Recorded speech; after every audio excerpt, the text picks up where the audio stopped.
I gave my daughter a luxurious one-week trip to Europe, but at the airport exit she smirked, "I'm not going to embarrass myself with you," and walked off with her stepmother.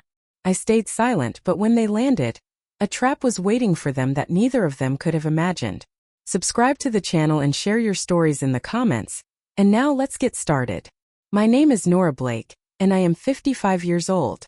On the morning of our flight out of Seattle-Tacoma, its ceilings echoing with the metallic chorus of rolling wheels, muffled boarding announcements, and the faint hiss of espresso machines, I carried in my purse a gift I thought would heal. 7 days in Europe. Rome, Florence. Hotels fully paid. Tours scheduled. Airport transfers confirmed. Drivers already instructed to hold up a sign with our name. Museum tickets waiting in my inbox. Digital promises I had printed just in case the Wi-Fi failed. I told myself this trip was more than a vacation. It was an apology for years when I had been too harsh with Emma, for the times when I had scolded instead of softened, insisted on homework instead of sleepovers, curfews instead of concerts. In the quiet of my house at night, I replayed those choices and wondered if I had pushed her too far away. The trip was my attempt to pull her back, to say without begging, "I still want to be in your life." I imagined the moment. At the Colosseum with a glass of Prosecco raised, I would tell her, "I'm sorry if I was too strict. I want us to start again." But that morning at the gate my vision dissolved. Emma stood before me in her cropped blazer, hair glossy and straightened like a magazine model. I handed her the folder with our itineraries, my voice trembling as I whispered, "Everything's taken care of. You don't have to worry about a single thing." She didn't even glance at the papers. Instead, she looked at me with that sideways smirk, the one she must have practiced in the mirror. Her lips twisted, her tone sharp, designed for the stage of strangers around us. "I'm not going to embarrass myself with you." The words rang out like a slap. For a moment I thought I had misheard. But the silence that followed, heavy and deliberate, told me every passenger within *T had heard clearly. Heads lifted. People paused mid-step. The rolling wheels of suitcases slowed, and then came the flicker of screens. Phones pulled up like small guillotines, eager to catch the scene. My humiliation was now content. And then Tina, my ex-husband's new wife, Emma's stepmother, appeared at her side.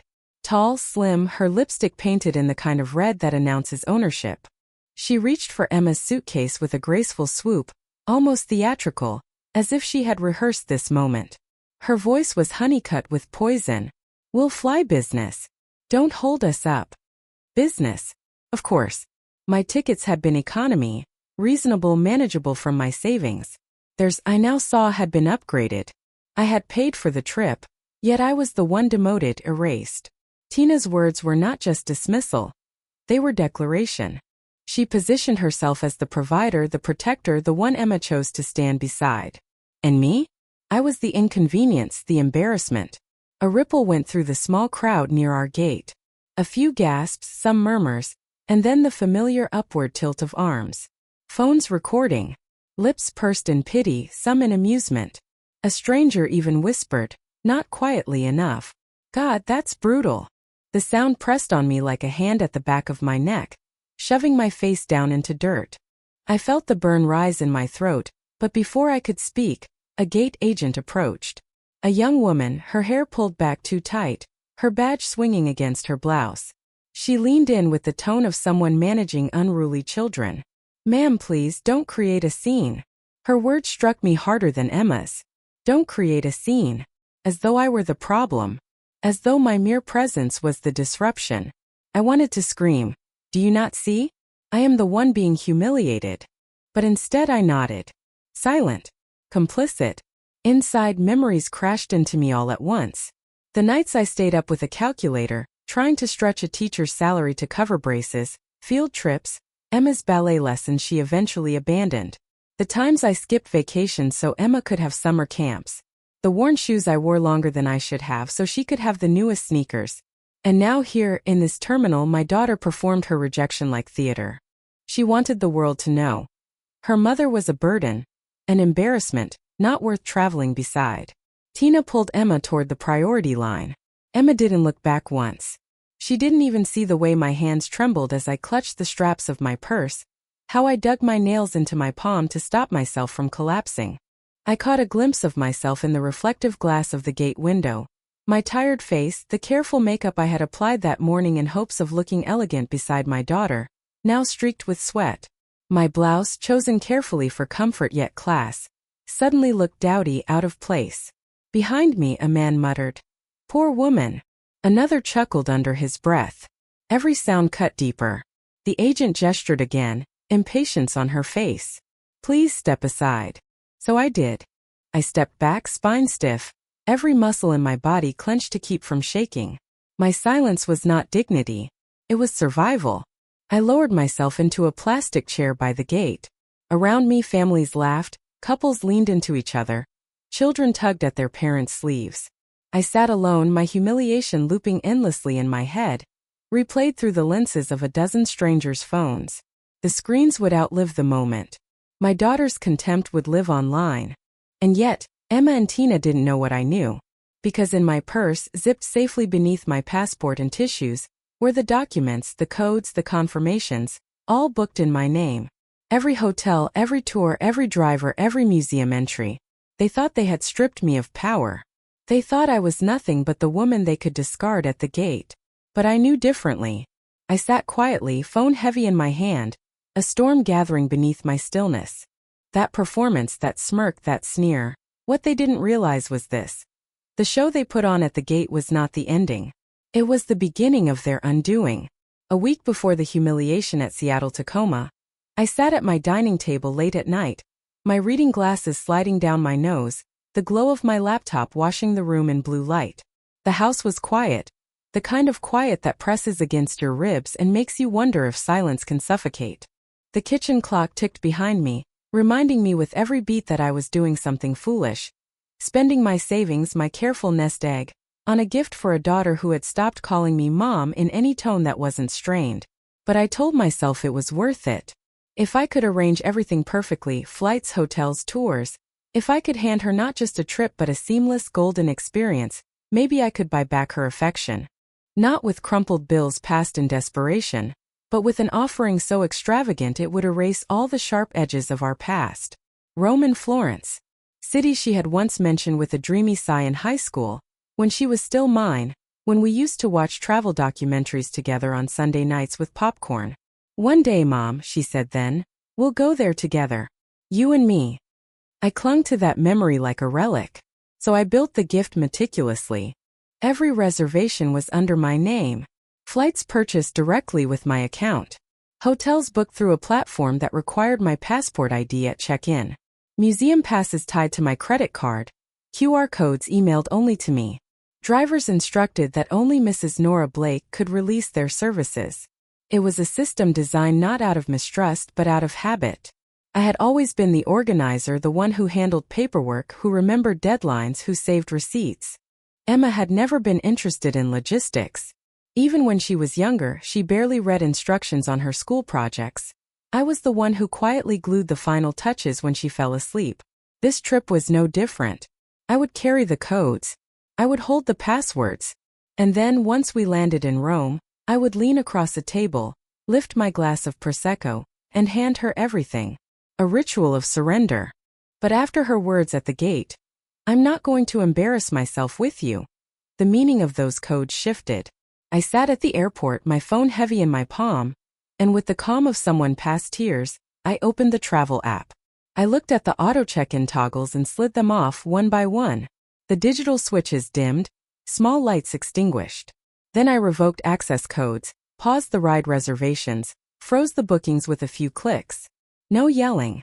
No public retaliation. Just quiet correction. Behind the boarding line glass, I saw Tina wink at the gate agent as if she were royalty, pulling Emma by the elbow into the priority lane. Emma followed her stepmother without hesitation, without one glance back. They thought they were stepping into the gift I had built for them. They thought they were ascending, leaving me in economy, leaving me behind. But in truth, they were stepping into a cage they didn't know existed. When the final boarding call sounded and the plane door closed without me, I felt no collapse. I felt a strange steadiness, the kind that comes when pain is so sharp it crystallizes into something else. I sat in the plastic chair by the window watching their plane roll away. The engines roared, the ground shook faintly, and I imagined Emma leaning against Tina's shoulder, laughing at some private joke while I, her mother, was left behind with nothing but echoes. Yet they had no idea the trip they believed was theirs was still tethered to me. Every hotel clerk in Italy would ask for my presence. Every driver would wait for my confirmation. Every museum scanner would flash red without my QR code. For once, I had not given away everything. It wasn't revenge, not yet. It was correction. A boundary written in digital ink. A reminder they had not erased me completely. That night, back home, I sat at my dining table again. The same spot where I had once envisioned us sipping espresso in Florence. I stared at the folder of printed vouchers, their corners sharp under my fingers. They looked like we *P***n's now, not gifts. I thought about Tina's sneer, her voice dripping with ownership. We'll fly business. Don't hold us up. She had always been a shadow in my life, sliding into my family with manicured fingers, and a smile that promised David comfort he had once sought in me. But now she had more, my daughter's loyalty. She wielded it like a knife. I thought about Emma's smirk, the cruel curve of her lips when she declared I was embarrassing. Did she practice it? Did she enjoy the way people turned their heads, the way phones tilted to record? Did she know that humiliation, once performed, lives longer than apology? The app buzzed softly on my phone. A notification. Your check-in has been cancelled. Another. Driver booking paused. Small digital echoes of control returning to me. I placed the phone face down, folded my hands, and inhaled. My throat no longer burned. My silence at the gate had been mistaken for weakness. But silence, I was beginning to learn, can also be strategy. Emma and Tina believed they had won the first battle, leaving me at the gate like discarded baggage. What they didn't understand was that every win they thought they had was still built on the foundation of my sacrifice. Without me, the gift crumbled. I would not scream. I would not beg. I would simply step aside and let the architecture of my own generosity collapse on top of them. For once, they would taste what it felt like to be left out. The train hummed beneath me, a low vibration that rattled through my bones as I rode the Link light rail back from Seattle to Tacoma. My suitcase, untouched and still heavy with the clothes I had packed with care, sat at my feet like an accusation. The fluorescent lights above buzzed faintly, casting every reflection in the window with a harshness that made me look older than I felt. I should have been on a plane, crossing the Atlantic, Emma asleep beside me, dreaming of piazzas and fountains. Instead, I was on a near-empty train, my phone vibrating like a heartbeat in my pocket. When I pulled it out, the first message glared at me from a neighbor. Nora, is this you? I'm so sorry. Attached was a video. The title stung before I even pressed play. Daughter screams at mom at airport gate. My finger hovered, then tapped.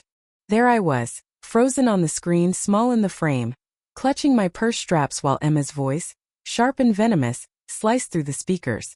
I'm not going to embarrass myself with you. The camera had caught everything. Tina's sneer, her hand yanking Emma's suitcase, the phones lifting around us like vultures in flight. And me, silent, nodding at the gate agent, swallowing fire while strangers stared. By the time the video ended, my cheeks were hot.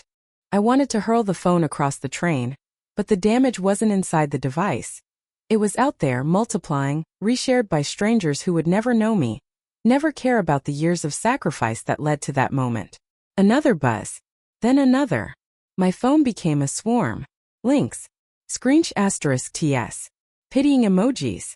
By the time I reached my stop, Emma's words had already been captioned in meme font. You're a burden. People laughed at it, strangers using my humiliation as their entertainment. I walked home with the video burning in my pocket, every vibration a reminder that the world had witnessed my daughter discard me. The house was dark when I stepped inside. I dropped the suitcase in the hallway and sat at the kitchen table without even turning on a light. The screen glowed in the darkness, pulling me back in. On Instagram, Tina had already posted a photo. Her manicured hand holding a glass of champagne, Emma's nails beside hers. The caption read, "Learning to set boundaries." Airplane sparkles. Boundaries. The word was a dagger. She made it sound noble, therapeutic, as if my exclusion was self-care, not cruelty. I typed a reply, then deleted it.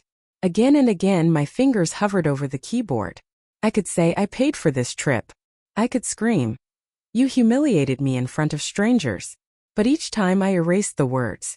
Because to respond publicly would mean stepping into the circus they had already built, and I refused to be their clown. Instead I sent one text. To David. They left. I'm not going. His reply came fast, as though he had been waiting. Thanks for paying. We earned this vacation. I stared at the screen until the words blurred. We earned this vacation. I wanted to remind him of the years I raised Emma alone while he chased new women, of the late nights with fevers and homework, of the second job I took when he stopped paying support. But what use were reminders? He had Tina now, and in her version of the story I was already irrelevant. I didn't reply. Instead I opened my email, a grim instinct pulling me through folders I rarely touched. There they were, threads of messages I had overlooked or dismissed as advice. Tina's name repeated like a watermark. For convenience, maybe put the house in Emma's name now. Have you thought about getting Nora screened at a memory clinic? Forgetfulness can sneak up at this age. Emma worries about you. A financial co-signature would make emergencies smoother. What had once seemed like casual suggestions, well-meaning, even now looked like strategy. A pattern. Small cracks she had pressed into my foundation, convincing Emma that I was fragile, unstable, incapable. Preparing the ground for the day they would try to take more. I sat there in the glow of the laptop, the viral video paused on my frozen face. Emma's smirk mocked me from the screen. I should have cried, but my tears had dried somewhere between the gate agent's whisper and Tina's Instagram caption. Instead, I clicked into my banking app. The numbers stared back, balances I had guarded, accounts I had fed for decades. Quietly, methodically, I added alerts. Every withdrawal would now send me a notification. Every new device was blocked. I changed passwords, enabled locks, pressed confirm, with a kind of ruthless calm I didn't know I possessed. Because love may blind you, but humiliation clears your sight. That night, lying in bed, I stared at the ceiling fan circling slowly above me. In the silence, my mind replayed the voices. Emma's dismissive tone, Tina's mocking drawl, David's cold text. I wondered how many neighbors had already seen the video, if whispers were already circulating about poor Nora, embarrassed by her own daughter. But beneath the shame, a different thought coiled. If Tina had been planting seeds for years, whispering about my memory, my finances, my supposed fragility, then this trip, this public humiliation, was not an accident. It was a performance. A carefully staged act to push me out completely. And they believed they had succeeded. The video, the champagne photo, David's smug text. They all assumed I was defeated. That I would disappear into the shadows of their curated life, silenced by shame. But humiliation, when it hardens, becomes something else. That night, I whispered into the darkness. I will not be erased.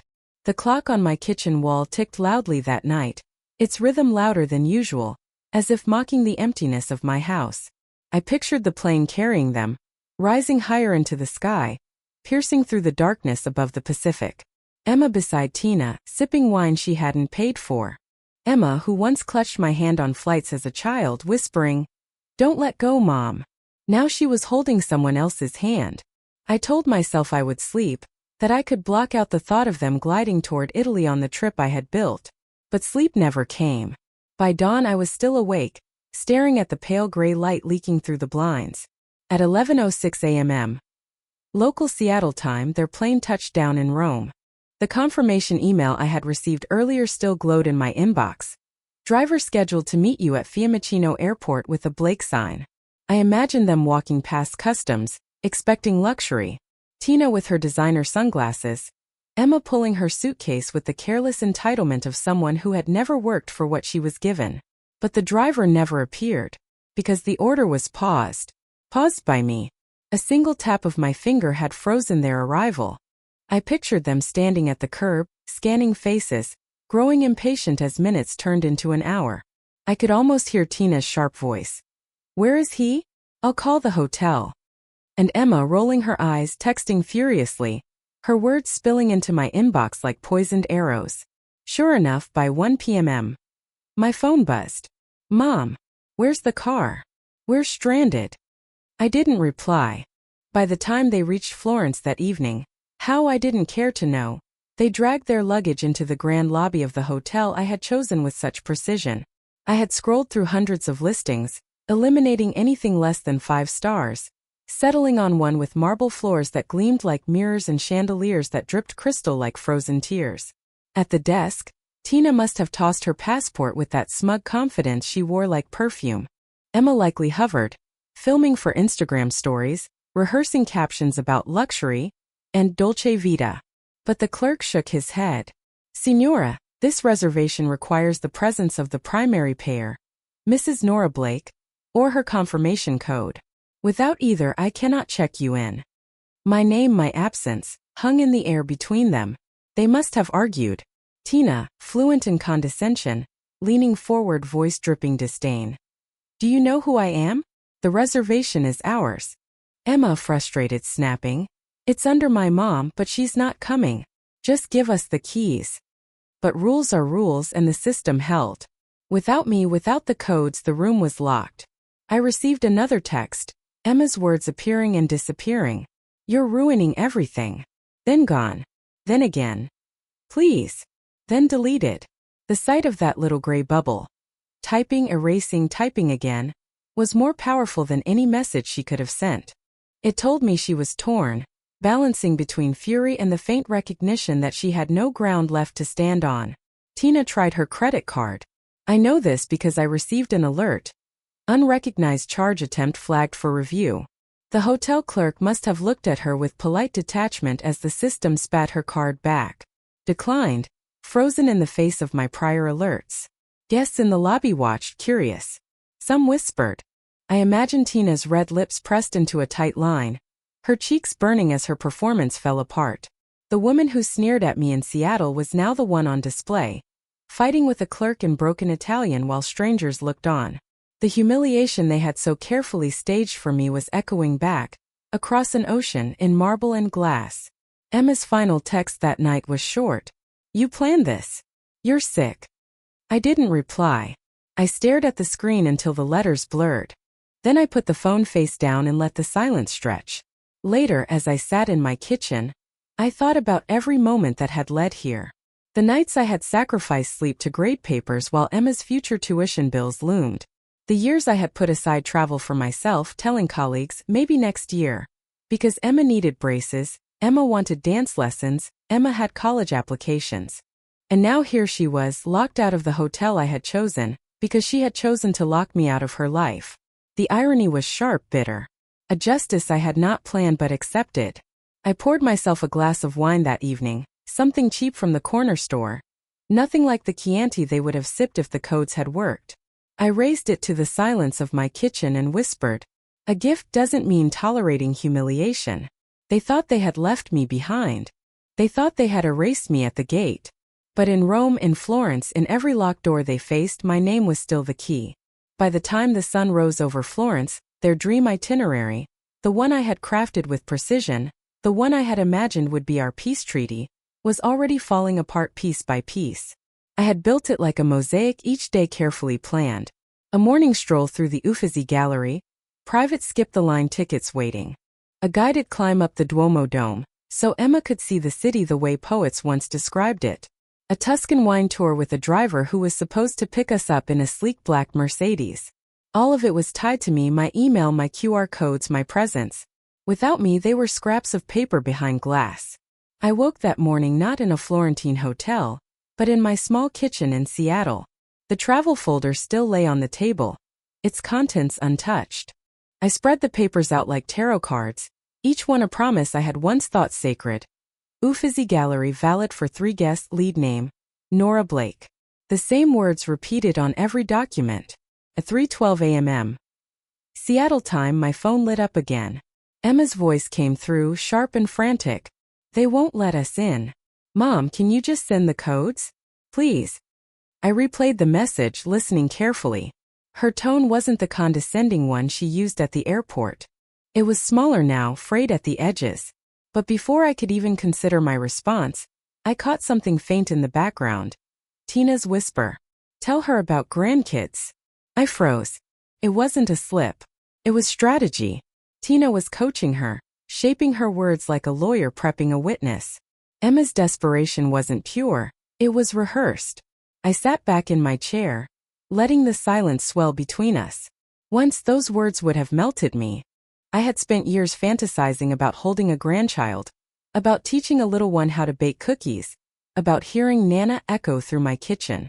But the way Tina wielded the word turned it into a we*p*n, not a blessing.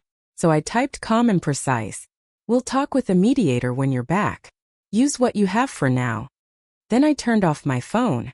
In Florence, without my codes, they were shut out at every turn. The Uffizi guard scanned their tickets and shook his head. The barcode flashed red. The system demanding my identification. Tourists behind them grew impatient, some recording on their phones. Emma must have flushed crimson. Tina hissing excuses that sounded increasingly hollow. At the Duomo they tried again. The clerk, polite but firm, repeated, "Primary payer must be present." When Tina raised her voice, a manager appeared, lips pressed thin, repeating the same rule. By afternoon their driver cancelled. Another alert pinged on my phone. Service cancelled. Authorization missing. I pictured Tina on the curb, sweating in her designer heels, Emma sulking beside her, the black Mercedes driving away empty. That night, I received a new notification. An attempted booking at a different hotel. Declined. Then another. Declined. Tina's card was flagged repeatedly, her attempts stacking like small defeats. On Instagram she tried to spin it. A filtered photo of Emma leaning against a plain hostel wall appeared on her feed. The caption read, "Cancelled paradise, controlling mother. Learning lessons the hard way." For the first time her tone cracked. It didn't radiate triumph anymore. It reeked of frustration. And the comments told the truth. Wait, weren't you bragging about a luxury suite yesterday? If she paid for everything, why insult her? This looks like a budget hostel, hun. The audience she had *p***nized against me began to turn. That evening the hotel offered them a downgrade. A windowless budget room in the basement. Cement walls. Fluorescent lighting. Shared bathrooms down the hall. For Tina, who once sneered, "Will fly business," it must have been worse than punishment. It was exposure. A fall from marble suites to mildew walls, from champagne to tap water.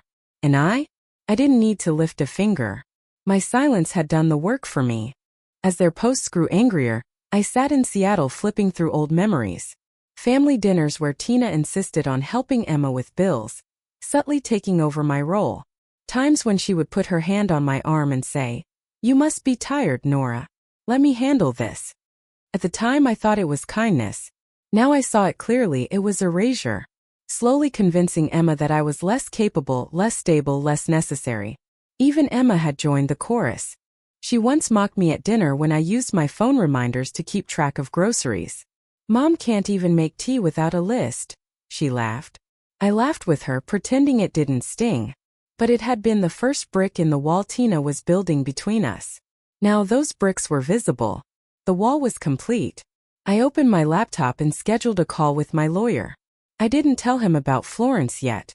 Instead, I asked him to review my will, my power of attorney, my accounts.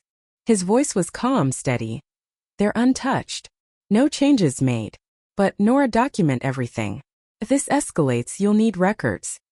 I thought of the video at the airport, already viral, already time-stamped. Proof not just of humiliation, but of their intent.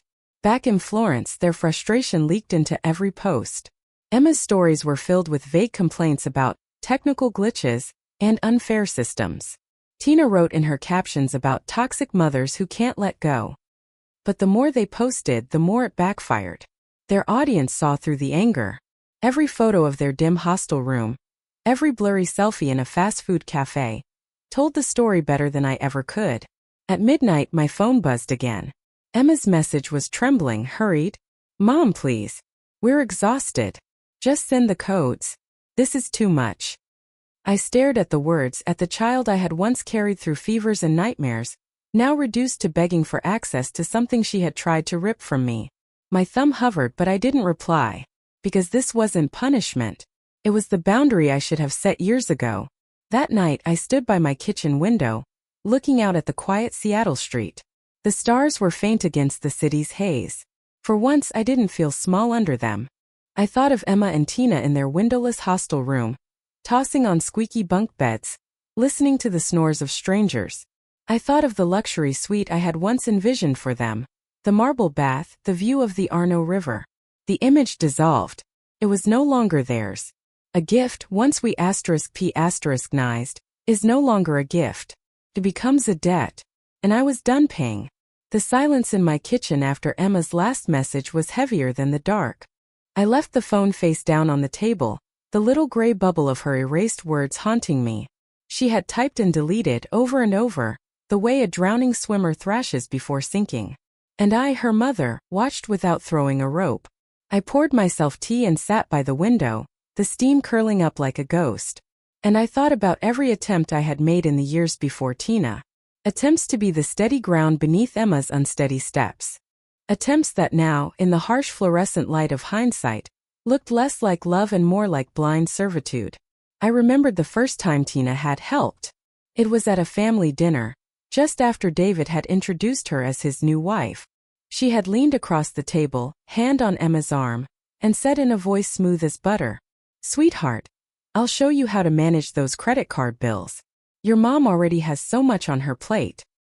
At the time I smiled, relieved that someone was guiding Emma in a world I feared I had failed to prepare her for. But now I see it clearly. That wasn't help. That was replacement. Later, Tina started whispering concerns to David and then to Emma. "Your mother looks so tired lately, maybe she should have a checkup." Sometimes confusion at her age can be early signs of decline. Subtle seeds planted in fertile ground. Even Emma, my own child, had joined the chorus. I remembered one evening when we sat in the living room, my phone buzzing with grocery reminders. Emma had laughed, tossing her hair back, her voice sharp with mockery. "Mom can't even make tea without a list." The table laughed with her, Tina most of all. I laughed too because that's what I had always done. Cover pain with compliance. But the words burned. And in Florence, locked out of the hotels, stranded without the access codes, I wondered if Emma remembered that moment, if she realized how much she had rehearsed Tina's script. I carried these memories to my lawyer the next morning. His office was tidy, filled with the faint smell of old books and coffee. He had been with me through the divorce, the refinancing of my home, the careful building of my retirement. Now he looked at me with concern as I spread out the folder of documents. "They tried to humiliate me at the airport," I said flatly. "Now they're stranded in Italy. I need to make sure my accounts are untouchable." He adjusted his glasses, scanning the viral video I had pulled up on my phone. Emma's words echoed in the room. "I'm not going to embarrass myself with you." Tina's sneer followed. The lawyer's mouth tightened. "This is good," he said finally, tapping the screen. "Not for your heart, Nora, but for evidence. A time-stamped public record of humiliation. If this escalates, we can use it." I nodded, absorbing the language of war. Evidence. Escalation. Use. We reviewed my will, my power of attorney, my medical directives. All intact, untouched. Relief washed through me, quickly followed by anger. Because it meant that Tina's whispers had not yet reached legal ink. But the intent had been there all along. "Document everything," he said again.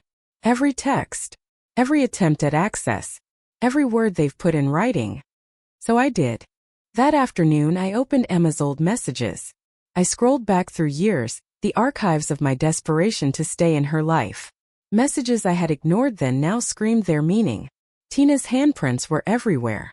"Mom, Tina thinks it would be easier if the bills came to me. Tina says I should have access to your bank in case something happens. Tina worries about your memory sometimes. Maybe you should get checked?" Every line that once looked like concern now glared as manipulation. Not a net to catch me, but a web to bind me. That night, Florence went quiet on my phone. No messages. No posts. For a moment, I imagined them wandering the cobblestones, clutching their useless vouchers, trying and failing to buy back dignity. And in that silence, I found a new perspective. I had thought of myself as a strict mother, maybe too harsh. I had believed this trip was my apology. But now I saw the truth. I had not been too harsh. I had been too soft, too giving, too blind. My devotion had not failed because it was discipline. It had failed because it was endless. Endless sacrifice. Endless compromise. Endless silence in the face of disrespect. I thought of every time I had cleaned up Emma's late bills. Every time I had said yes when I wanted to say no. Every time I had handed over money with a smile, believing it was love. I thought of Tina's posts preaching about boundaries while living off money that wasn't hers. And suddenly my silence at the airport felt different. Not weakness, not surrender, but the first act of defiance. The first boundary I had drawn in years. By midnight, I had organized everything. A folder with every text, screenshot *T and bank alert. Copies of the viral video stored in the cloud. Notes of every concern Tina had voiced about my health, each one cataloged with dates. I placed the folder on my desk, next to the travel documents that would never be used. The papers felt heavy but not like a burden. Like armor. I whispered into the silence. Not revenge. Protection. Because that was the difference now. This wasn't about punishing Emma or even Tina. This was about survival. About reclaiming my place in a life they had tried to erase me from.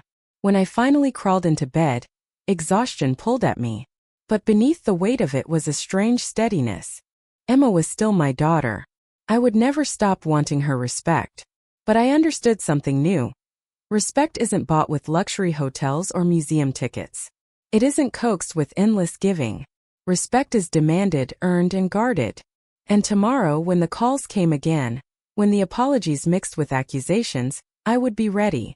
For once, I was no longer the woman left behind at the gate. I was the one holding the keys. 2 days into their Italian exile, the silence finally broke. It wasn't a text this time but a voice note. I sat at my kitchen table, morning light spilling across the wood, when the notification pinged. I pressed play, my thumb trembling just enough to blur the glass. Emma's voice filled the room.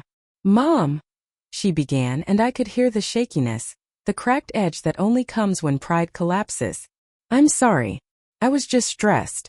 I didn't mean to, at the airport. Can you please just send the codes? Please. We'll make it up to you when we get back." The word please came twice. That alone told me more than the apology. But then faintly in the background I heard it. Tina's whisper. Sharp, hushed stage directing. "Tell her about grandkids." I froze. The word landed like an ice cube down my spine. A year ago it would have melted me. I would have caved, desperate for the vision of a baby in my arms, desperate to be wanted even conditionally. But now the manipulation was transparent. I could hear Tina's hand in every syllable Emma spoke. For a long time I didn't move. I let the silence stretch in my kitchen, the birds outside louder than my breath. Then I typed, precise as a scalpel. "We'll talk with a mediator when you're back. Use what you have for now." I hit send.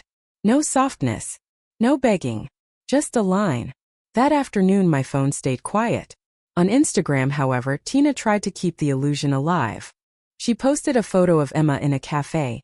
Plastic chairs, chipped paint, the words "Authentic Florence" scrawled in the caption. But the comments betrayed the truth. "Didn't you say 5-star hotel? This looks like a hostel, lol. If your mom paid, why are you trashing her online?" Tina tried to clap back. Not everything is about money. But the damage was done. The audience she had cultivated for admiration now saw the cracks. And in those cracks her power bled out. By evening I received another alert. Unrecognized payment attempt, declined. Then another. And another. Tina was trying to claw her way back into control with her own credit card. But every attempt was flagged, frozen. The system had recognized her desperation. I imagined them returning to their hostel room. The smell of damp concrete in the air. Bunk beds creaking as strangers shuffled in and out. For a woman like Tina, who once declared "we'll fly" business with a sneer, that was worse than any punishment I could have designed.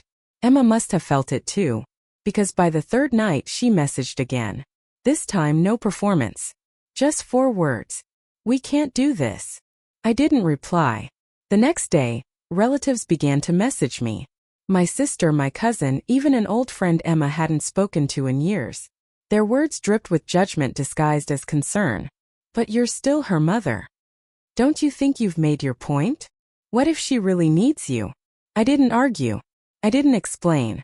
I simply sent them the video from the airport, the smirk, the sneer, the phones recording my shame. After that, the messages stopped. Silence can be louder than defense. Meanwhile, in Florence, their plan B unfolded. With hotels shutting them out and cards declining, they caved and booked a hostel with cash. Shared bathrooms, fluorescent lights, bunk beds that squeaked with every turn. Tina didn't post this part, of course. But I knew because Emma slipped once. She sent me a photo, maybe by mistake, maybe as a plea. The metal bunk, the peeling paint, the thin mattress.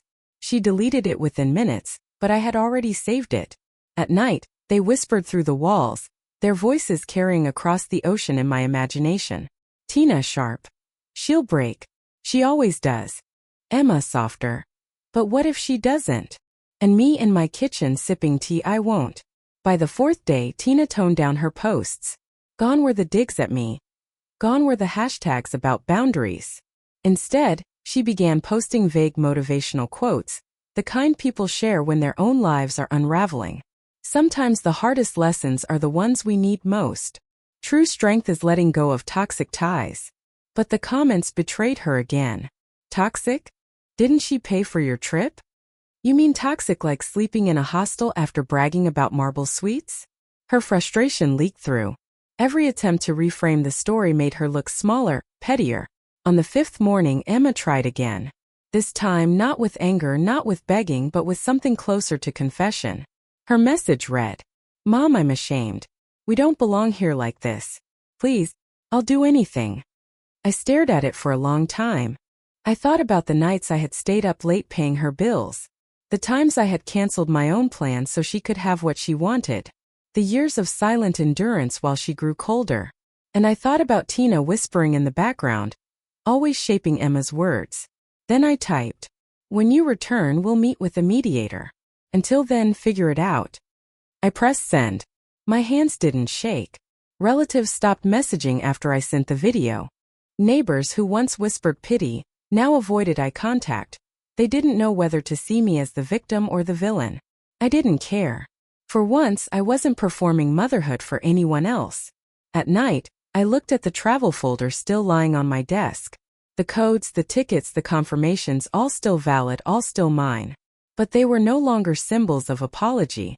They were symbols of control I had never realized I had. I whispered into the quiet. A gift doesn't excuse humiliation. A gift doesn't erase dignity. A gift isn't a leash.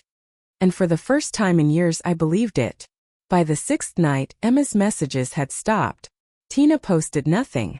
The silence stretched across the ocean like a taut wire. And I knew, without seeing, without hearing, that their plan B had failed. Because without me, without my codes, without my presence, they had nothing. And I was no longer the woman who gave everything away. On the third night, long after Seattle had gone quiet, my phone buzzed with one last attempt. A single message from Emma, time-stamped at nearly 4 a.m. Her time. Europe has no service. We're coming back. No apology. No admission. Just defeat disguised as logistics. When I read those words, I felt a strange stillness. The kind of stillness that comes after a storm flattens everything. The trees broken, the ground soaked, the air heavy with silence. I put the phone face down and went back to bed, though sleep didn't come. I lay awake picturing them at the Florence airport, dragging their suitcases with chipped nails and swollen eyes, their carefully curated image of luxury travel, dissolved into fluorescent lights and cracked tiles. By the time their plane touched down in Seattle 3 days later, I was already prepared. The folder of evidence lay on my dining table. Screensh *TS of Tina's failed charges, Emma's deleted messages, printouts of hotel policies. The viral video was saved in 3 different places. And beside it, my neighbor. Notary had agreed to witness whatever would happen next. They arrived on a Sunday afternoon. The air outside smelled of cut grass, children's laughter echoing faintly from down the block. I was trimming roses in my front yard when I heard the sound. A car door slamming, footsteps pounding on my walkway. Emma's voice hit me first. Raw. High-pitched. Carved with rage. You ruined my trip. Neighbors' heads began to lift. Curtains shifted, doors cracked open. I stayed by the roses, pruning shears still in my hand, the thorns sharp against my palm. Tina followed, dragging Emma's suitcase behind her like a trophy of failure. Her eyes blush *T from jet lag or fury, or both. flashed as she spat the words. She's unstable. We're worried about her health. Her tone was rehearsed, calculated. The voice of someone who wanted an audience. And she had one. Within minutes, half the street was outside, phones in hand, recording yet another performance. I set down the shears, wiped my palms on my jeans, and looked them both in the eye. My voice was calm, steady. Come inside. They expected me to scream, to break, to throw their humiliation back at them with fists of fury. But instead I invited them to sit at my dining table, the very table where I had once baked cookies with Emma, where I had once believed family meant safety. The notary sat at the far end, a quiet sentinel. His stamp and papers waited untouched. Emma dropped into a chair with the grace of a spoiled child, arms crossed, foot tapping. Tina sat straighter, her smile tight, her lipstick cracked at the corners. I placed the folder on the table between us. Slowly, deliberately, I opened it. Before you speak, I said, let me show you something. I pressed play on my phone. The viral video filled the room. Emma's smirk, Tina's sneer, my silence, the agent's words. The sound echoed against the walls. Emma shifted in her seat, face pale. Tina rolled her eyes, but her jaw tightened. I slid the printouts across the table. Hotel policies, ride cancellations, the flag charges Tina had attempted. I laid out the screensh *TS of Emma's half-deleted texts, her voice note with Tina whispering in the background. I didn't raise my voice. I didn't need to. The evidence spoke for me. Emma tried first. Her voice cracked. You don't love me. That's what this is about. You don't love me enough to let me live my life. Her words stabbed, but they no longer cut deep. I had heard them too many times in too many variations. Always we *P *nized against me. I folded my hands and answered quietly. A gift isn't a license to humiliate me. You chose to shame me in public. I chose not to fund that. She flinched, but Tina jumped in, pressing her advantage. She's confused. She doesn't understand what she's doing. Nora, this isn't about money. It's about your health. You're making rash decisions. Emma and I are concerned. The notary raised his brows, his pen poised. Concerned? Or pressuring? I slid the final piece of evidence across the table. Tina's Instagram post. Cancelled paradise, controlling mother. The notary read it silently, then looked up at Tina with thinly veiled contempt. Clear evidence of pressure, he said simply. His voice carried weight. Neutral, professional, but devastating. Tina's mask cracked. Her lips trembled, her hands gripping the edge of the table until her knuckles whitened. I leaned forward, my voice steady as stone. I'm not here to fight. I'm here to draw lines. From now on, family therapy, financial separation, no joint accounts, and mediation for any major decisions. That's the only path forward. Emma's mouth opened, then closed again. Tina, however, snapped like a brittle branch. She slammed her hand against the table, her voice sharp enough to cut. We don't need you. Her chair screeched as she shoved back and stormed toward the door. Emma hesitated, torn between following her and staying seated. But the pull of Tina was stronger. Always stronger. Within seconds the front door slammed, leaving the air vibrating with the echo of her fury. The notary stamped his papers, slid them back into his briefcase and stood. You did the right thing, he said simply, before leaving me alone in the house once more. The silence was immense. Not empty but full. Full of years of swallowed words, of sacrifices unacknowledged, of love twisted into control. I walked back to the kitchen window and looked outside. Neighbors were still gathered, whispering, some pretending to trim hedges or water lawns while keeping their phones ready. They wanted spectacle. But I didn't give them one. I simply stood in the doorway, head high, and let them look. That night, I sat alone at the dining table, the same place where the confrontation had unfolded hours earlier. The folder of evidence still lay there. Its contents spread like the aftermath of a battle. 4 years I had been the one on trial, every decision, every rule, every word I spoke as a mother weighed and judged. But tonight it was different. Tonight, Emma and Tina had been forced to face their own record. And for once, I hadn't begged for forgiveness. I had simply exposed them. When I finally went to bed, I lay staring at the ceiling, exhaustion pulling at my bones. But beneath it, I felt something steadier than sleep. Not peace, Not yet. But control. And for me that was enough. The house was still when the notary left. The sound of the door clicking shut was like a gavel striking wood. I sat at the table with Emma across from me, her face pale, her arms folded tight against her chest. Tina had stormed out minutes earlier, slamming the door so hard the picture frames rattled. For the first time in years it was just Emma and me. No audience. No stepmother whispering in her ear. No husband reshaping the story to suit his new life. Just my daughter, raw and unguarded, her mask cracking in the quiet. The folder still lay between us, its contents scattered like a battlefield. Screensh *TS of her words, Tina's failed charges, the viral video frozen on my phone. Every piece of evidence was a mirror, forcing Emma to see herself not as she imagined, but as the world had recorded her. She tried first. Her voice was smaller now, stripped of the arrogance I'd heard at the airport. You don't love me. I wanted to laugh bitterly, cruelly. But instead I leaned forward, my voice calm. The kind of calm that comes when you've already buried every hope. Love is not the problem, Emma. Respect is. A gift isn't a license to humiliate me. You chose to shame me in public. I chose not to fund that. Her lips trembled. Her eyes darted to the folder, then away. I could see her searching for a foothold, a way back into the script Tina had fed her. But without Tina here, the words stumbled. You're punishing me, she whispered. No, I said, sharper now. I'm setting a boundary. Something I should have done a long time ago. Emma pressed her palms against the table, leaning forward, her eyes flashing with desperation. I only said that at the airport because I was nervous. Everyone was watching. Tina was. She cut herself off, but I finished the sentence for her. Tina was performing. Emma's face twisted. She wanted to deny it, but the silence betrayed her. You've let her script your life, I continued, my voice steady, merciless. Every post, every word you spoke to me, even the way you mocked me. It wasn't your voice. It was hers.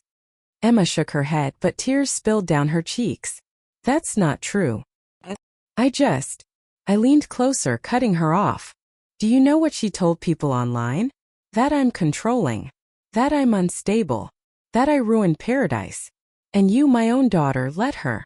You stood beside her while she erased me.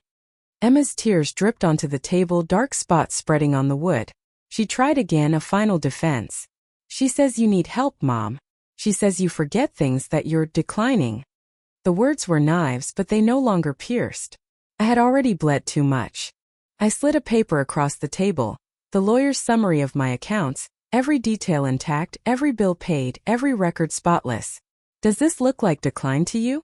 Or does it look like the lie she fed you so she could move closer to my money?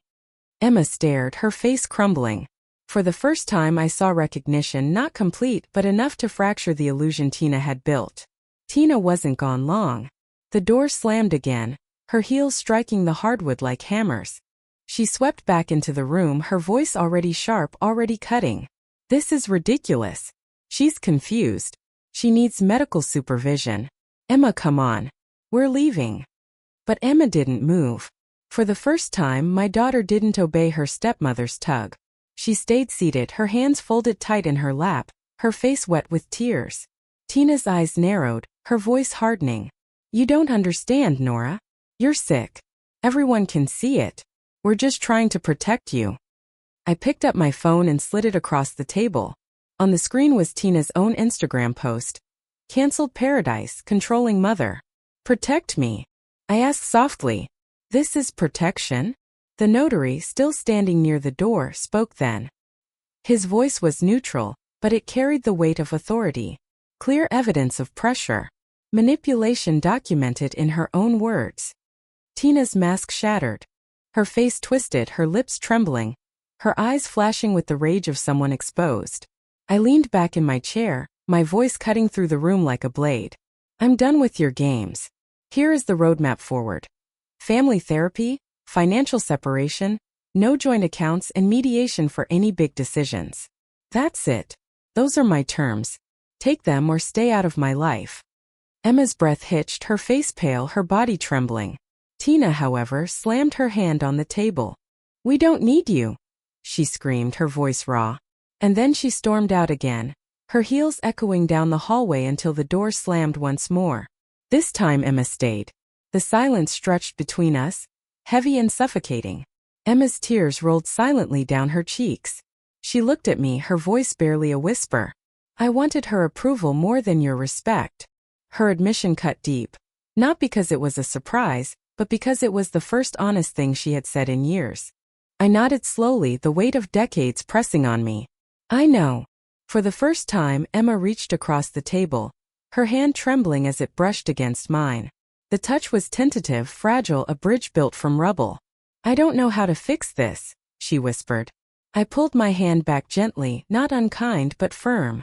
You start by choosing. Not me. Not Tina. Just yourself.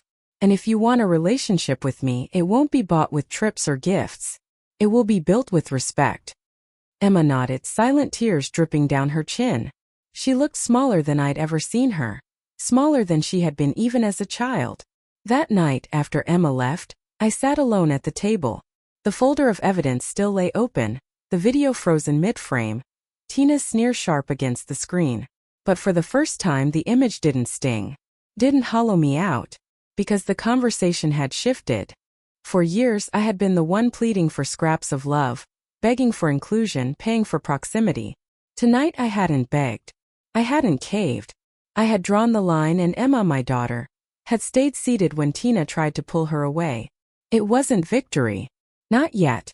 But it was the first fracture in Tina's hold. And for the first time in years I felt control slip back into my hands. The days after the confrontation at my dining table were unnervingly quiet.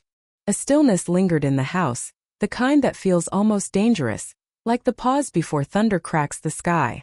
I kept waiting for Tina's next move. For another post, another accusation, another whisper campaign against me. But instead the first blow came from outside.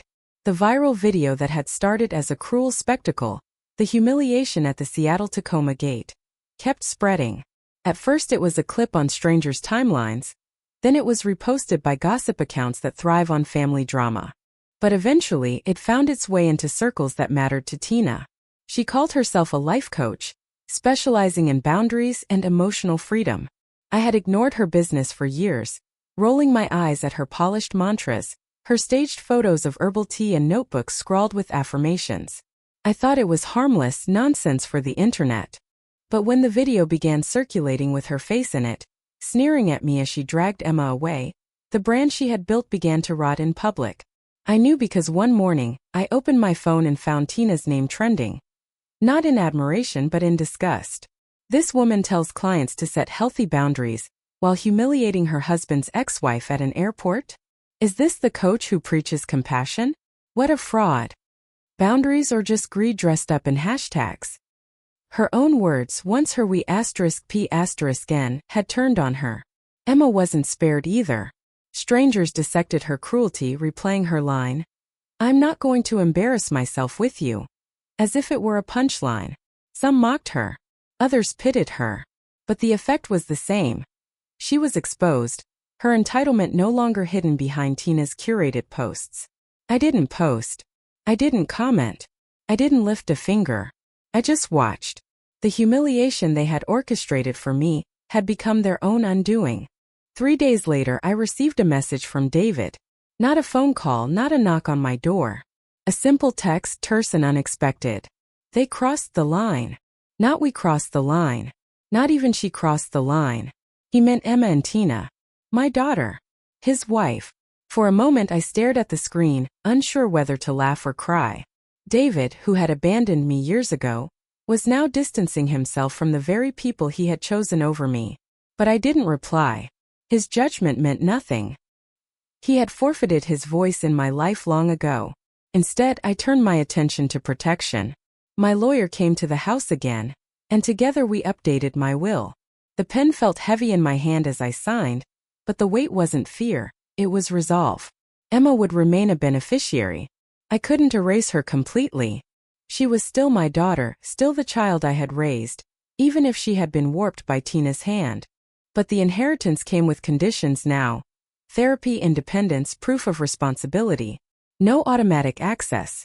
No easy cash. The lawyer explained it clinically. You're not disinheriting her. You're protecting yourself and her from exploitation. Protection. That word had become my mantra. For years I had believed protection meant shielding Emma from struggle, paying her bills, smoothing her path, sacrificing myself so she could live without worry. But now I saw clearly. That wasn't protection. That was indulgence. That was erasure of her growth and of me. Real protection meant boundaries. It meant requiring her to stand on her own legs, not on my back. Meanwhile, Tina's empire of coaching began to crumble. I heard from a neighbor that her biggest client had pulled out of a contract, citing misalignment with values. Another found her name dragged on a local community board, parents warning each other about hiring someone with toxic family practices. She tried to fight back, posting new videos, crying into the camera about being misunderstood. But every tear looked rehearsed. Every explanation rang hollow. And the internet, once her audience, had turned into her jury. I didn't need to say a word. Emma called me once during this unraveling. Her voice was quiet, subdued. Mom, people at work saw the video. I can't even go in. I listened, but I didn't rush to soothe. For once, I let her sit in the discomfort she had created. After a long silence, I answered, "This is the cost of words spoken in cruelty. The world remembers." She cried softly on the other end, but I didn't give in. My voice remained steady. "You humiliated me in front of strangers. Now strangers hold you accountable. That's not my doing. That's yours." She didn't argue. For the first time in years, Emma didn't argue. She just whispered, "I don't know how to fix this," before hanging up. I spent that evening alone, sitting in my garden. The roses I had trimmed days earlier bloomed fresh, their petals soft against the dark. I thought about how much of my life had been spent in service to others. Students in my classroom, a husband who left, a daughter who scorned me. And I thought about Tina, sitting somewhere with her laptop, watching her carefully curated empire collapse in real time. The irony was sharp, almost sweet. The woman who had tried to erase me had erased herself instead. Neighbors who once whispered pity now nodded with respect when they passed me on the street. Some even stopped to say, "You were right to stand your ground." I didn't need their validation, but I accepted it quietly, because it was more than they had offered me before. At night, when I lay in bed, I felt the weight of solitude differently.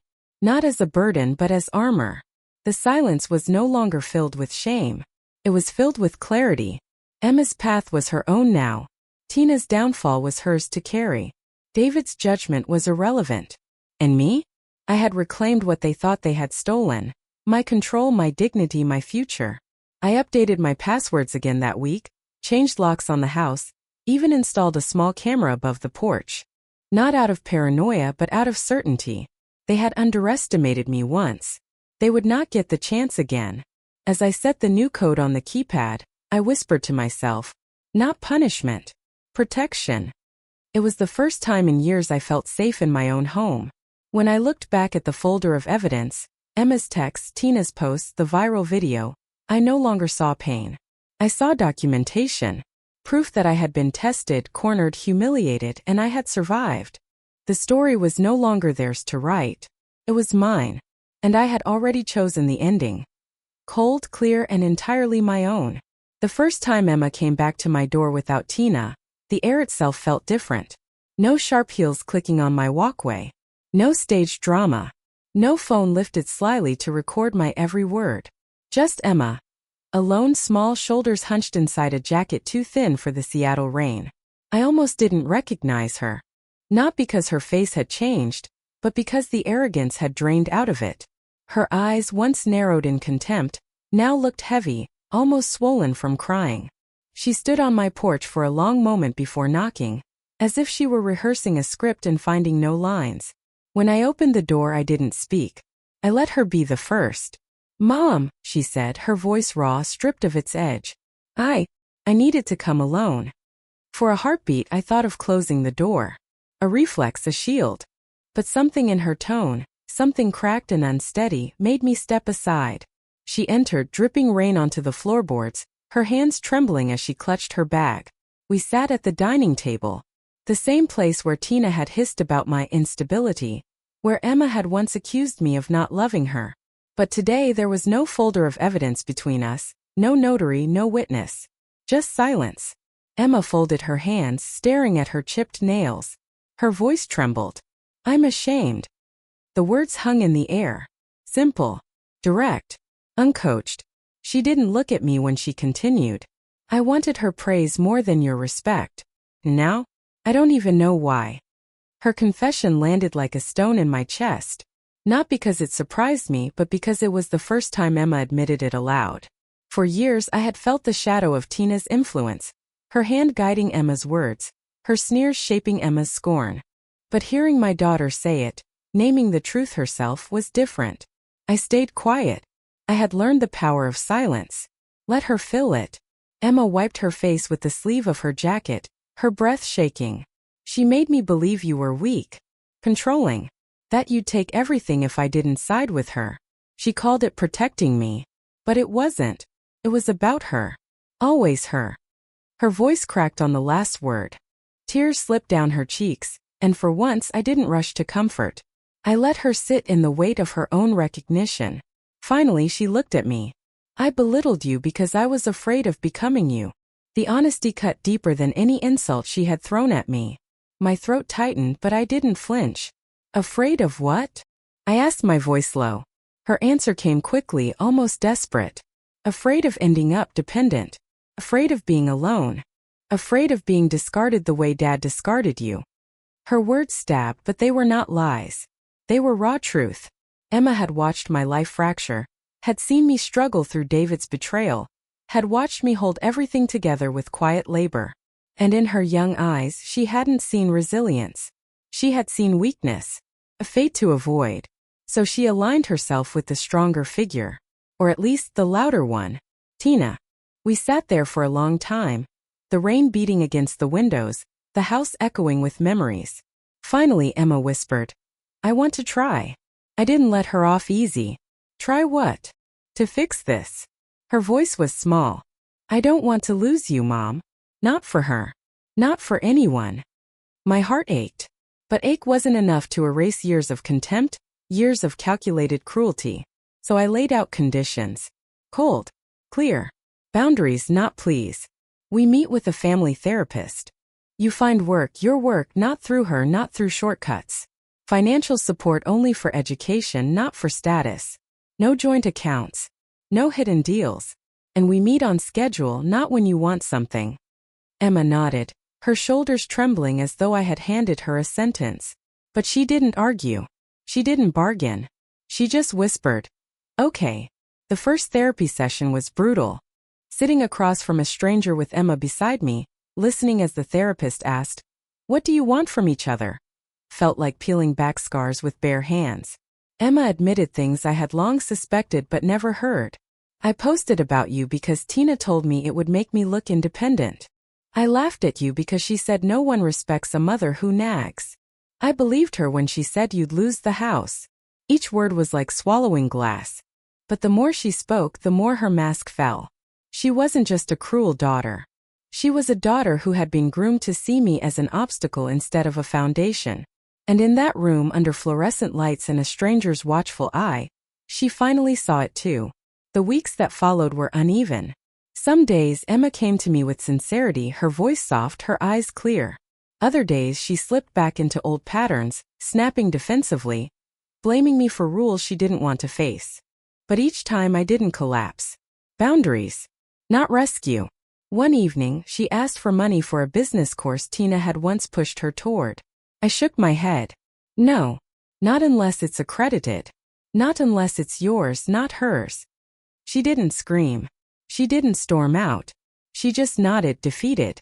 And for me that was progress. I began to see her without Tina. Not as a perfect daughter. Not even as the daughter I had raised before all of this. But as someone slowly unlearning cruelty, slowly stepping out of someone else's shadow. The road wasn't forgiveness. Not yet. Maybe not ever. But it was something else, something colder but steadier.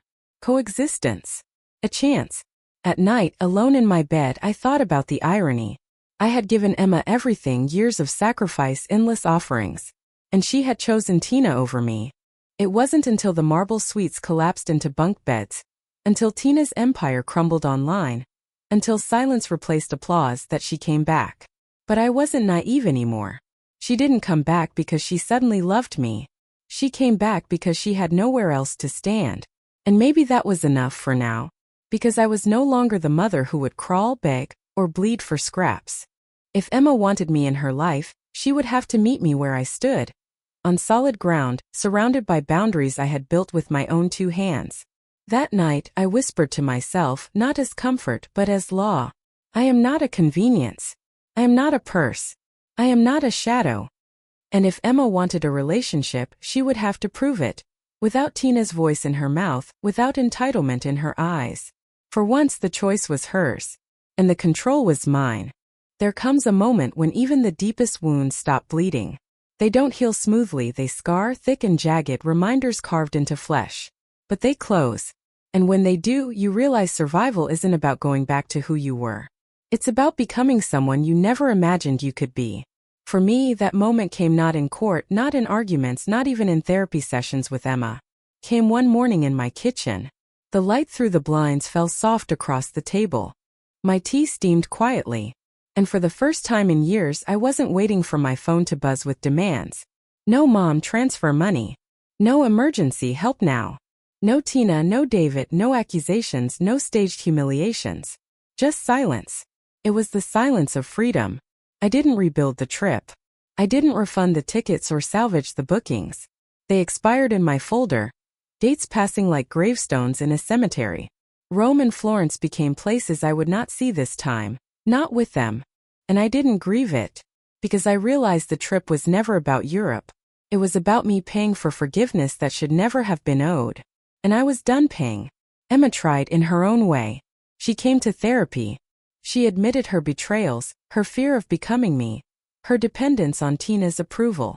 But I never mistook her attempts for transformation. Real change takes time, and time will tell. What mattered was this. She came alone. Without Tina's shadow. Without performance. For once she came as herself. And that was enough for me to allow a chance. Not an embrace. Not blind trust. Just a chance. Tina remained outside my doors, outside my accounts, outside my life. Her empire of boundaries collapsed under the weight of her own hypocrisy. Clients vanished. Contracts dissolved. Even David stopped defending her publicly. I heard whispers of arguments, of separation, of debts. But I didn't chase the gossip. It wasn't my war anymore. She had tried to erase me. And in the end, she erased herself. David never came to my door. He sent the occasional message, short, empty, as if to absolve himself of guilt. I didn't answer. A man who had abandoned me once didn't deserve the dignity of response. His silence was easier than his words. I focused instead on building walls. Not of stone but of law, of paper, of clarity. My will revised. My account sealed. My property secured. I met with my lawyer one final time and signed every page with a steady hand. Emma remained a beneficiary, but not unconditionally. The inheritance was tethered to therapy, to independence, to proof that she could live without leaning on my spine. It wasn't punishment. It was protection. Protection for me, and ironically protection for her too. For the first time in decades, I felt no fear of someone taking everything I had built. Sometimes at night I think of the airport gate. The moment Emma smirked. The moment Tina sneered. The phones lifted, recording my humiliation for the world to see. For weeks that moment was my shame. But now I see it differently. My silence at the gate was louder than any scream. It was the trigger. The spark. The first stone in the avalanche that followed. That silence led to locked hotel doors, to failed charges, to hostile bunk beds. That silence led to Tina's downfall and Emma's shame. That silence led to my clarity. Sometimes silence is not surrender. Sometimes silence is the knife. I walk differently now. Slower but steadier. I tend my roses. I read novels I never had time for. I cook meals just for myself, no longer apologizing for the quiet clink of a fork against a plate set for one. Neighbors who once whispered pity now nod with respect. Some even stop to ask, "How are you doing, Nora?" And for the first time in years I answer honestly, "I'm fine." Because I am. Emma and I meet on schedule now. Not whenever she wants, not whenever she needs, but on the terms we've set. Sometimes she comes with heavy eyes, burdened by the mess Tina left behind. Sometimes she comes with small attempts at kindness, bringing me flowers, asking about my day. I don't mistake it for redemption, but I let it be what it is, effort. If one day she becomes more than effort, if she becomes respect, I will be here. But I will never again sell my dignity for her affection. Will we ever go to Europe together? I don't know. Maybe. But if we do, it won't be in marble suites or luxury cars. It won't be me handing her access codes and begging for kindness. If we ever go, it will be simple. Two women walking through cobblestone streets. Two women, not debt and creditor. Not humiliation and provider. Just mother and daughter if she earns it. This is the ending I choose. Not reconciliation dressed in sentiment. Not revenge dressed in victory. But boundaries. Cold, steady boundaries carved from pain. I remain Nora Blake. Not erased. Not convenient. Not weak.